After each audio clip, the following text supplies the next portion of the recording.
This is a conspiracy channel.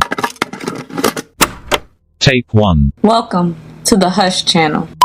In the tape, Tales of the Four Corners, we discussed a few of the phenomena that occur in a seemingly epicenter for stranger things in the United States whose man-made boundaries form a crossroad: Utah, Colorado, Arizona, and New Mexico. But such activity is an interesting feat of the western part of the United States. And so tonight, we embark on another western phenomena that takes place just west of the Four Corners in a state called Nevada. This tape centers around the Kelsay House.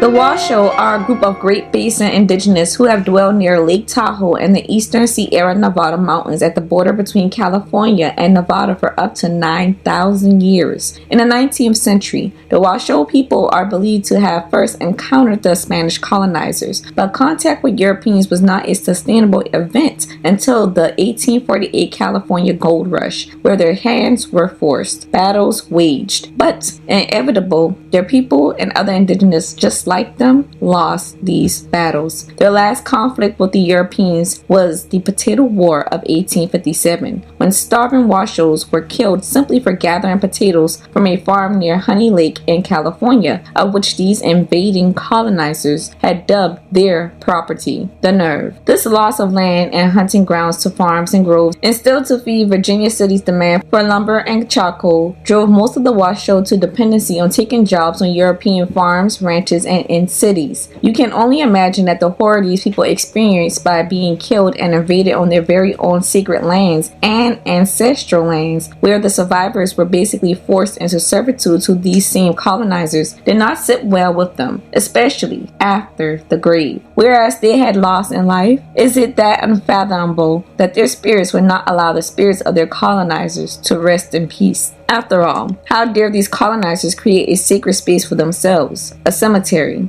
after pillaging, disrespecting, destroying, and vandalizing the indigenous people, their sacred sites, and the natural order of the land, and the land itself. The audacity. Everything comes full circle. The story of the haunted Kelsay House is perhaps the result of such turmoil taking place between restless souls in the cemetery. Turmoil that perhaps pushed certain entities, certain colonizer-bred entities, to reside just outside the cemetery in the abode of the living. This story, after all, begins and then takes place just 20 years after the Potato War of 1857 between the Washoe indigenous and the European colonizers. In the modern cities along the lands of what was once inhabited by the Washoe, there at the border cities of what is now dubbed the states of California and Nevada. According to reports, in the year 1877, the house was built in Virginia City, Nevada, although some reports state the home was initially built in Reno, Nevada. In the 1920s, it was relocated south to Carson Valley, Fish Springs, Nevada, to a homestead on Bob White Lane, of which is now called Magpie Lane, where the backyard of this residence was a cemetery. Regardless, during the moving process, the home's roof hit power lines, resulting in a major fire that made the newspapers. Yet and still, once all was said and done, it was in Fish Springs where the Kelsay family purchased the home, and this home became a part of their family.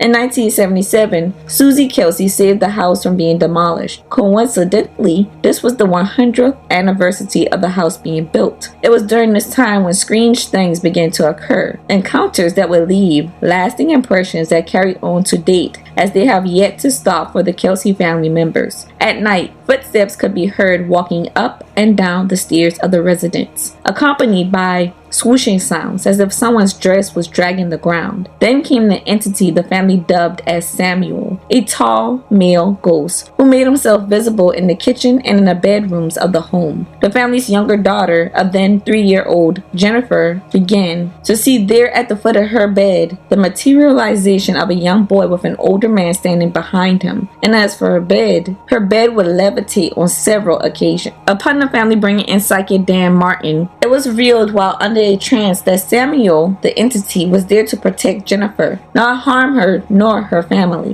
In 1988, just 11 years after the initial renovations and the entities making themselves known to the family, the Kelsays relocated to California and rented the house out to the Robinson family in October. In the living room of their new home, the Kelsays made a discovery. Upon taking pictures with her Kodak 110 camera of her newborn son Scotty, Susan Kelsay produced said photos. The negative script of the first was black, the second also black, but the third photograph revealed the face of the force the family had dubbed as Samuel. Samuel had followed the family. Upon looking over the photo, Susan took a baby Scotty, which revealed Samuel. One could see there is a very strong resemblance between Samuel Mark Twain Clemens and Samuel the entity. Ironically, Virginia City is known as the place where Samuel Clemens first used the pen name Mark Twain. Yes, the famous writer and humorist Mark Twain, who first used his pen name when writing for Virginia City's Territorial Enterprise newspaper in February